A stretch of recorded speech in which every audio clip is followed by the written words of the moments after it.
귀한 찬양 감사합니다. 하나님께서 영광 받으신 줄로 믿습니다.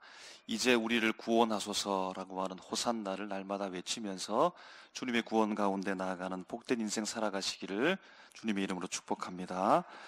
그럼 사람들은 인생을 살아가면서 그 인생을 완성하려고 하죠. 성령께서도 우리를 성화시켜 가면서 완성된 인간으로 인생으로 살아갈 수 있도록 인도해 가신다라고 말합니다. 그래서 완성해 가려고 하는 의도를 가지고 모든 사람들이 살아간다라고 볼 수 있겠습니다. 그것은 자신뿐만이 아니고 자신이 최고 사랑하는 자녀에게 심혈을 기울이면서 완성된 인간으로 하나님이 기뻐하시는 삶으로 살아가려고 그렇게 원하고 노력을 하는데요. 그럼 여기에서 완성이라고 하는 것이 무엇입니까? 완전이라고 하는 것이 이런 무엇일까요? 내면적 품성적으로 우리가 완성되었다, 완전하게 되었다라고 하는 우리가 추구하는 바 본질의 완성이 있겠지만 사실은 우리 속마음 속에 실질적으로 세속적 완성을 원하는 부분들이 크다고 볼 수 있겠습니다. 그러니까 내적 기준보다는 외적 기준에 치중해 있다라고 보는 겁니다.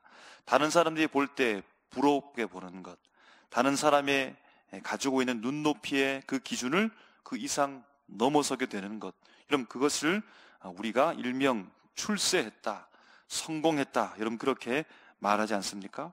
출세, 이 성공을 하게 되어지면 외적인 나가 완성되었다라고 이렇게만 생각해야 되는데 심지어는 내적인 나도 완성되었다라고 그렇게 착각하면서 살아가는 사람들이 많다고 합니다.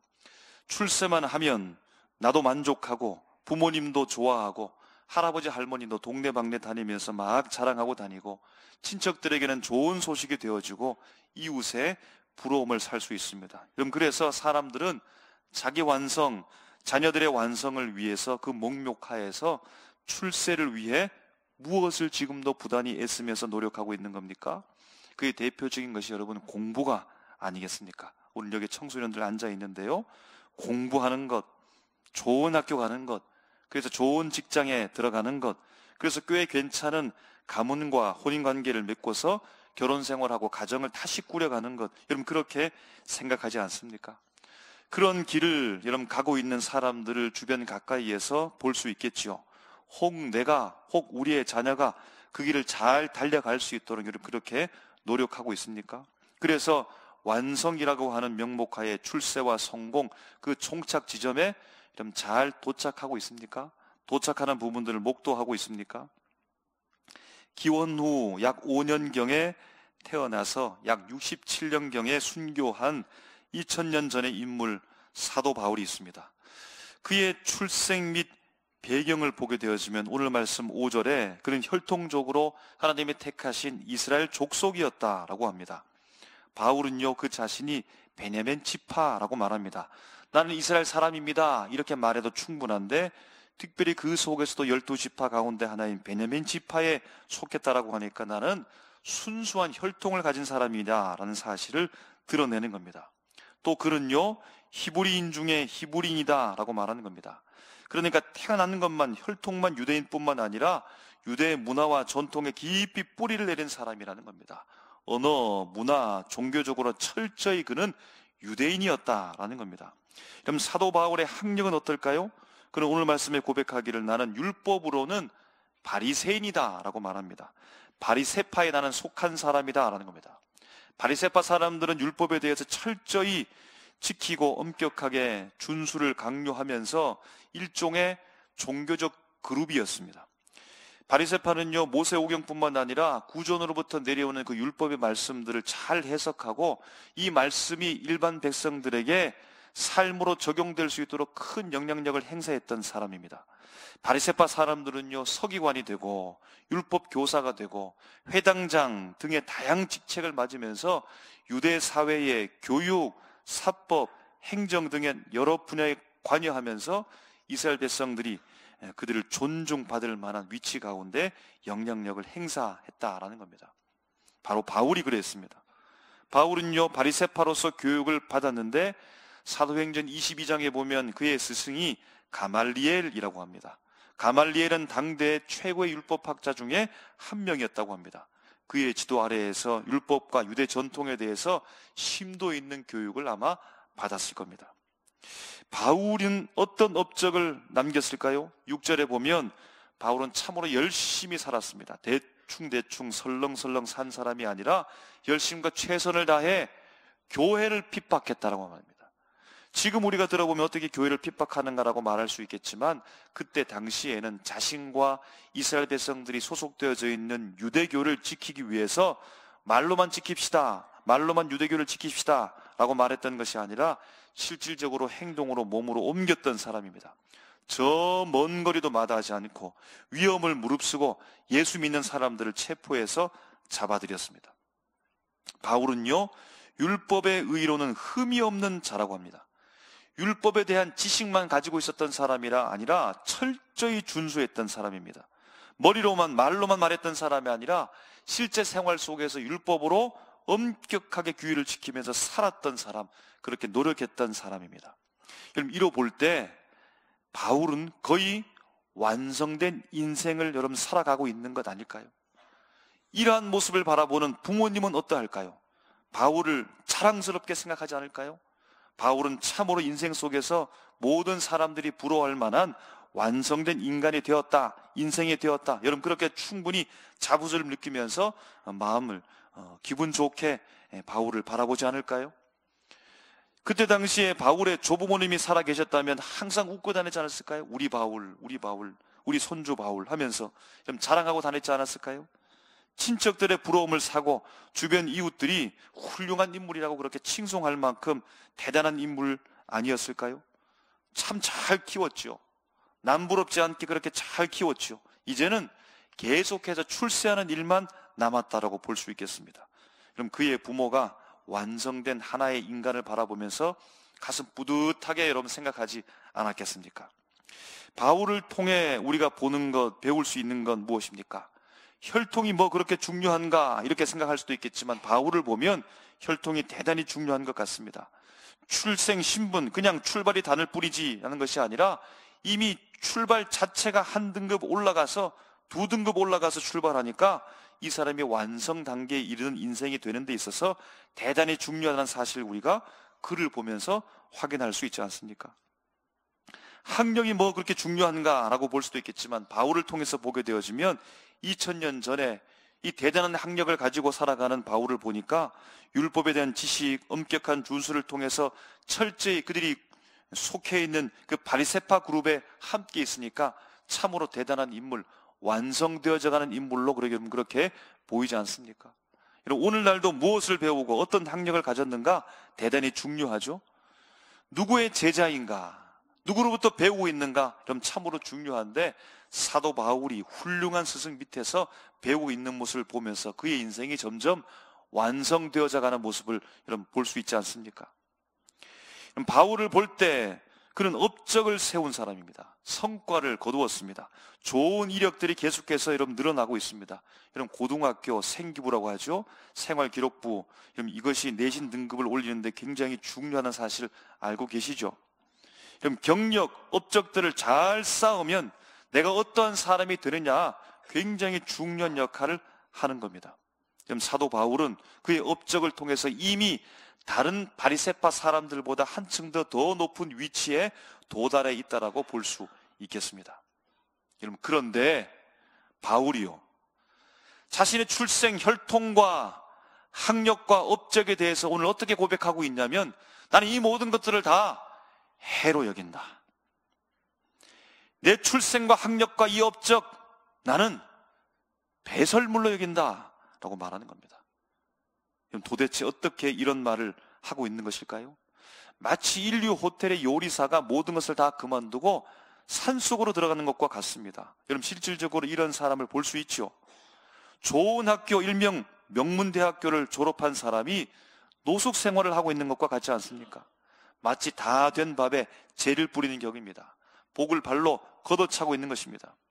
바울이 지금껏 쌓아왔던 것, 그래서 그것으로 자신을 완성해가는 출생과 학력과 이 업적을 잠시 뒤로 미뤄둔 정도가 아니라 해로운 것으로 여긴다는 겁니다. 배설물로 여긴다는 겁니다. 여러분, 왜 그럴까요? 인류 호텔의 요리사를 하다가 산속으로 들어가는 그 자연인이 내 자녀라면, 부모 입장에서 그 자녀를 바라볼 때 어떨까요? 공부시키느라고 그렇게 힘들었는데, 그래서 일명 좋은 학교를 졸업했는데 집도 없이 직장도 없이 그렇게 떠도는 노숙자가 된다면 어떨까요? 부모 입장에서 그 자녀를 바라본다면 어떤 마음이겠습니까? 유명한 가문에서 태어나고 오늘 본문에 나타나지 않지만 로마 시민권자였고 학력과 업적이 대단했던 이 바울이 이 모든 것을 다 해로운 것을 여긴다, 이 모든 것들을 다 나는 배설물로 여긴다라고 했을 때, 여러분 만약 바울의 부모로서 바울의 이 소리를 듣는다면 어떠할까요? 어떤 심정이겠습니까? 말려야 되지 않겠습니까? 그러면 안 된다고 야단치고 설득하고 다시 돌아오도록 그렇게 설득해야 되지 않겠습니까? 다 자란 성인이라 할지라도 타이르면서 마음을 돌이킬 수 있도록 계속해서 권면해야 되지 않겠습니까? 출생과 학력과 업적을 통해 한 인생이 지금 완성의 단계에 들어가고 있는데 그 모든 것들을 다 해롭게 여기고 그 모든 것들을 배설물처럼 버린다고 하니까 여러분, 이건 아닌 것 아니겠습니까? 그럼 지금 무엇이 사도 바울을 흔들고 있는 것일까요? 사도 바울은 왜 지금 흔들리고 있는 것일까요? 자신의 출생과 학력과 업적들을 해로 여기고 배설물로 여기는, 여러분, 그 이유는 무엇입니까? 갑자기 바울의 삶에 무엇이 달라진 것일까요? 그의 출생과 학력과 업적이 자신을 완성한다라고 생각했는데 그것이 아닌 것이죠. 곧 출세가, 성공이 자기의 완성이라고 생각했는데 그럼 그것이 아닌 것임을 점점 발견하고 있다는 겁니다. 그럼 사람은 시간의 흐름에 따라 사고를 가지는 존재라고 합니다. 시간 순서에 따라 가치의 순서가 매겨지고, 시간 순서가 인과 과, 그래서 원인과 결과의 사고의 틀을 만들어내게 되고지고, 사람들은 그 과정을 따라 나가는데요, 그럼 흔히 과정이 중요합니다 말하지만 결국에는 그 과정조차도 하나의 원인이 되어져서 결과를 바라본다는 겁니다. 그러니까 좋은 원인을 심는 이유는 좋은 결과를 얻기 위해서이죠. 여러분, 그런데 출생이라고 하는 원인, 학력이라고 하는 이 원인, 업적이라고 하는 이 원인이 출세, 완성, 완벽의 결과를 가져와야 하는데, 바울이 새롭게 바라보는 것은 본인이 가장 중요하다라고, 가장 좋은 것으로 분명히 심었다고 생각했는데, 그럼 그 결과는 해로움이라는 겁니다. 배설물과 같다는 겁니다. 그래서 그 모든 것들을 그는 버리겠다는 겁니다. 또 한 가지 결론에 도달하는 것은 무엇입니까? 결과가 해로움이요 배설물이니까 원인도 틀렸다는 겁니다. 원인이 좋은 줄 알았는데 아니라는 겁니다. 곧 출생과 학력과 업적이 좋은 씨앗, 좋은 원인인 줄 알았는데 진정한 인생의 완성을 이루지는 못하다는 사실을 그는 발견했다는 겁니다. 그러면 어떻게 태어나야 완성의 길을 걷는 겁니까? 그러면 무엇을 배워야 완성의 길을 갈 수 있다는 겁니까? 그러면 어떤 업적을 쌓아야 영광의 인생을 살 수 있다는 겁니까? 사도 바울은요, 그가 발견한 출생에 대해서 다시 고백하기를 9절에 그 안에서 발견되려 한다라고 말합니다. 믿음으로 말미암아 의로워지며 그 안에서 발견되기를 원한다. 여러분, 의로운 자가 되어서 그 안에 발견되는데 그 의는 하나님께로부터 난 의라는 겁니다. 믿음으로 말미암아 출생하여 하나님의 자녀로 태어난 의로운 자가 되어져서 그 안에서 하나님의 자녀로서 발견되는 것이 인생의 완성되는 이 사실을 바울은 발견했다라는 겁니다. 사도 바울이 새롭게 말하는 그의 학력에 대해서 말하는데요, 8절에 이렇게 말하죠. 그리스도 예수를 아는 지식이 가장 고상하다. 10절에 주의 죽으심을 본받아 배운다라고 말합니다. 예수를 배우고 예수에 대하여 지식을 쌓는 학력을 말하는 겁니다. 예수로부터 배워서 예수에 대한 지식으로 채워지는 것이 인생의 완성을 향해 나가는 것이다 라는 사실을 사도 바울은 알게 되었다라는 겁니다. 이제 새롭게 사도 바울이 말하는 업적은 무엇입니까? 10절에 보면 죽음 앞에서도 두려워하지 않는 부활의 권능으로 말미암아 고난에 참여하는 것을 업적이라고 말합니다. 복음을 통해 부활에 대한 소망을 가지고 죽음도 두려워하지 않는, 그래서 고난과 이 무서운 일이 있다 할지라도 전도의 사명을 가지고서 감당하며 나가는 그 업적을 쌓아가는 것, 복음에 대한 사명을 받고 부활에 대한 소망을 바라보면서 고난도 두려워하지 않고 사명을 감당해 나가는, 이것이 바로 자신의 인생을 완성해 간다는 사실을 그는 발견하고 있다라는 겁니다. 여러분, 12절 말씀을 우리 다 같이 한번 읽었으면 좋겠습니다. 시작. 내가 이미 얻었다 함도 아니요 온전히 이루었다 함도 아니라 오직 내가 그리스도 예수께 잡힌 바 된 그것을 잡으려고 달려가노라. 아멘. 믿음을 통해 출생하여 하나님의 자녀가 되어주고 예수께로부터 배우고 예수의 지식과 지혜로 학력을 가지며 부활의 능력으로 복음을 위한 업적을 남기는 인생이 바로 완성된 인생이라는 사실을 말하는 겁니다. 그것이 인생에 있어서 진정한 성공이라는 사실을 바울은 알게 되었다라는 겁니다. 사랑하는 성도 여러분, 여러분이 또는 여러분의 자녀를, 여러분의 손주를, 우리의 다음 세대를 완성된 인생으로 만들어가고 계십니까? 진정한 성공을 위해 그럼 달려가도록 후원하고 있습니까? 육체적으로 내세울 만한 가정과 가문에는 태어나게 했는데 믿음으로 출생하여 하나님의 자녀로 여러분 살게 하고 있습니까? 수학과 영어, 국어 여러 과목들 등급들은 올리고 있고 유명한 강사로부터 배우게는 하는데 예수를 가르치고 있습니까? 스승 예수로부터 배우고 예수를 본받는 인생으로 여러분 살게 하고 있습니까? 사회적 이력, 경력, 양력 이 모든 것들은 한 줄 한 줄 늘어만 가는데 복음을 위해, 교회를 위해, 주의 몸된 교회를 위해 사명을 감당하고 복음 때문에 고난받고 헌신하고 봉사하며 하나님 나라를 위해서 희생하는 그 업적을 쌓는 인생이 되게 하고 있습니까? 오산학교를 세운 남강 이승훈 선생이 젊은 시절 1907년 평양 광장에서 도산 안창호 선생의 연설을 듣고서 그의 마음 가운데 큰 충격을 받고 그는 결단을 합니다. 그리스도의 믿음으로 근간된 학교를 세우겠다. 그것이 바로 오산학교인 것이고 일제 치하 속에서도 이 학교를 통해 젊은이들을 깨우치겠다라는 겁니다.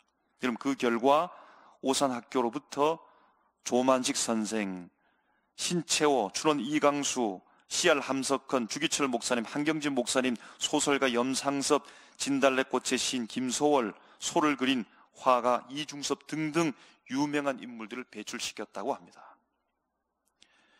사도 바울은 부모님과 함께 지금까지 쌓아왔던 그 출생, 학력, 업적을 해로 여기고 배설물로 여긴다라고 하는 겸손한 고백을 했는데 하나님께서 정말 그가 고백을 다 받고 그 속에 있는 것들을 다 폐기 처분했을까요? 그 예수를 발견하고 겸손하게 이 모든 것들을 다 배설물로 여긴다라고 말했지만 하나님께서는 그의 모든 출생과 학력과 업적을 귀한 도구로 은혜로 삼아 재발견하게 하십니다. 남강 이상훈 선생이 자신이 모았던 그 재산, 돈은 아무 소용없다라고 해서 다 폐기 처분시킨 것이 아니라 그 재산을 가지고 오산 학교를 시작하게 했던 것처럼 하나님께서 바울의 출생과 학력과 업적, 그것만으로는 아무것도 아니지만 하나님 안에서 재발견된 그 출생과 학력과 업적을 가지고 복음의 귀한 도구로 삼아서 사용하십니다. 사도 바울의 구약에 대한 깊은 통찰력을 주님은 사용하십니다. 당시 헬라의 여러 사상과 철학적 배경, 지식을 주님께서는 사용하십니다. 소아시아의 수많은 교회를 개척하게 하고 전독해 했으며 신약 성경의 절반을 그를 통해 기록하게 했습니다. 믿음을 통해 하나님의 자녀로 태어난 순간이 오늘 세례받고 입교하는 순간입니다. 우리 자녀들이 이제 오늘을 새로운 생일로 기념 삼아서 여러분 출생한 겁니다. 새롭게 태어난 겁니다. 그의 인생이 하나님 안에서 재발견되는 순간인데, 우리 어른 세대가 앞으로 우리 귀한 청소년들을 어떻게 키워야겠습니까? 다시금 세상으로 내몰겠습니까? 다시금 세상의 경쟁 사회 속으로 내몰겠습니까? 너 이렇게 살아도 되겠냐고 세상에 출세해야 되지, 성공해야 되지, 복음 없이, 예수 없이, 하나님에 대한 믿음 없이, 그럼 새롭게 그곳을 다시 뚝 잡아 떼어서 그곳에 자신을 발견하도록 여러분 내몰겠습니까? 이제 새롭게 출생한 이 귀한 세례교인, 입교교인, 이제 새롭게 태어났으니 예수를 가르치십시오. 복음을 위해 업적을 쌓아갈 수 있도록, 그 인생을 완성해 갈 수 있도록, 예수를 닮은 인생으로 살아갈 수 있도록 여러분 양육하시기를 주님의 이름으로 축복합니다. 우리의 육체적 배경이 주님의 손에 붙들림 바 되었을 때에 하나님의 놀란 귀한 도구로 사용될 줄 믿습니다. 하나님께서 우리를 품으시고 새롭게 출생하셨으며 예수를 배우고 살며 복음을 위해 헌신하는 백성으로 다시 살게끔 주님께서 우리에게 은혜 주셨음을 기억하시고 주님의 손에 붙들림 바 되어져서 하나님의 귀한 도구로 크게 사용받는 우리 모두가 되시기를 주님의 이름으로 축복합니다. 기도하겠습니다.